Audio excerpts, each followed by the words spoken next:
nagsasayaw dyan. Tapos na sila. Yan, basketball. Para sa mga lalaki. Ito, playground ng mga bata. Yan. Ano, madam?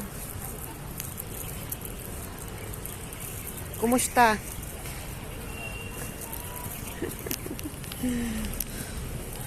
Andiyan yung ano mo?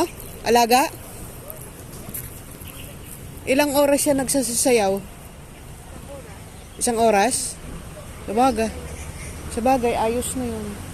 Nakalimutan ko yung pangalan ng babae dyan. Nag-o-order sa akin ng palabok at saka puto. Hindi, nakalimutan ko ang pangalan. Tinanong ko siya, hindi ka naman nag-reply.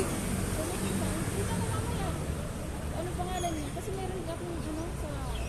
Meron din kami live. Kasi nakuha ang pangalan. Ah, sige, tingnan mo mamaya. Isend mo ha. Nag-ano din ng palabok. Oo. Palabok, puto, kutsinta, kinumbine ko. Tapos empanada, Shanghai. Hindi. Kasi di ba yung college ko 3, bago lang ako nakaka-recover. Ano ka ba? Bago lang naka-recover sa kakandautangan. Ilang buwan akong hindi walang pasok. Nung namatay si Akong.